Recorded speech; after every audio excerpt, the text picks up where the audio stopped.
wonder if you consider yourself lucky. You own your favorite car, the latest phone, and you have medical help whenever you ask for it. I think I can quite confidently say that the majority of us in this room would consider ourselves lucky, right? Well, I hope you don't get offended when I say this, but I don't exactly consider that as being lucky.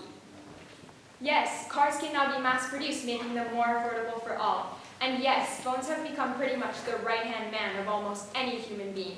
And yes, if we do faint of dehydration, all you need are 3 touches on the dial and the ambulance would come over within the snap of a finger. But if I asked you if the effect of all that was completely positive, I think I could argue that the answer to that would be no.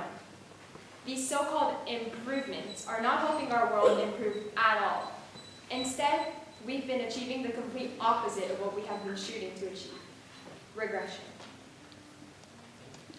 Now, many of you may be aware of the fact that cars are a very common example of regression through their improvements by the immense amount of pollution that they exert. But that really isn't all. Recently, the number of people aged over 100 in Japan has been rising to about 70,000. Now, of course, a portion of those 100-year-olds must be living fulfilled lives that they wish to enjoy. But I do know for a fact that some of them are just unconscious human beings with intravenous drips and tubes going all over their bodies. How do I know this? Because my great-grandmother has been that way for a few years now.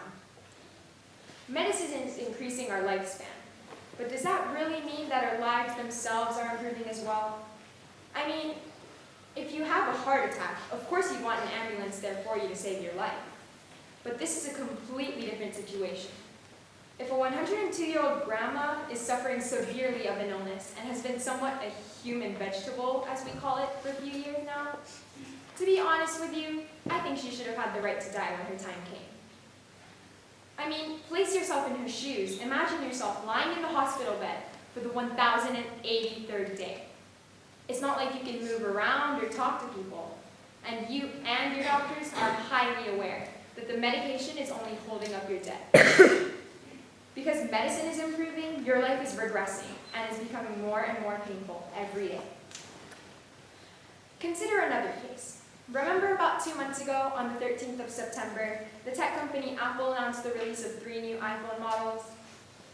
Well, if you haven't already purchased one, I'd like to tell you not to, because it will destroy you as a human being.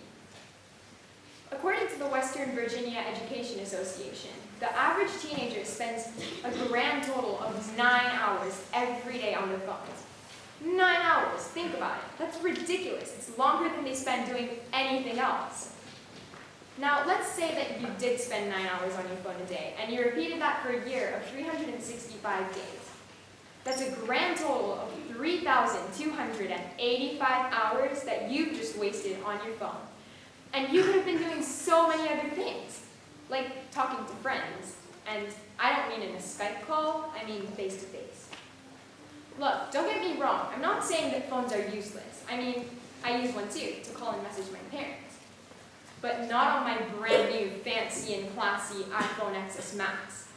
No. I use the old-style flip. Hey, laugh at me all you want. But I really do truly believe that phones used to be an amazing communication tool until the so-called improvements were made on them. Because before, we used to play outside and be social. But today, we're on our phones being social on social media, which really is making us rather antisocial. Now, it isn't just with phones that we can see regression through improvements. As technology and AI is increasing its knowledge, it takes away from the human brain capacity. One day after school, I got a little hungry, so I decided to stop by at a 7-Eleven on the way home to grab an onigiri. It was 103 yen, so I grabbed my 500 yen coin from my wallet and headed to the cash register. The part-time working high schooler had told me that their cash register was malfunctioning at that time, and so he told me to wait a few seconds. I said, "No problem, sure, I'll wait." So I set my onigiri down and my 500 yen on the counter. 10 minutes later, guess where my onigiri was? Still on the counter. I mean, I just needed my 397 yen change, because, 500 minus 103 is 397. But Clearly not, because he had been overly reliant on the cash register to do that for him. He really could not do it himself. And look, this might sound overly dramatic of me to say, but that's pretty much like saying, I can't live without technology doing the work for me. And this really has been the case for many people. I could guarantee you, if the creators of humans could hear me right now and see how we lived, they would be scolding us for sure. Because we definitely were not born to live a life reliant on technology.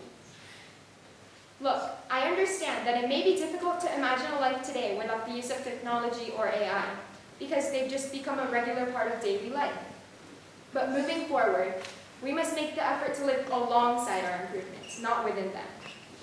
Improvements at this point are owning us, and we are not owning our very own improvements. Humans like to take pride in the accomplishments that they make, so they just label anything as an improvement. But really, all that label does is it makes us feel better, and it really is not a measure of any progress. Because within improvement lives a devil called regression. And the deeper down you dig into improvement, the larger the regression becomes. But around improvement lies a bright future called progression. And this is really what we need to make humanity and this planet Earth a better place. Thank you.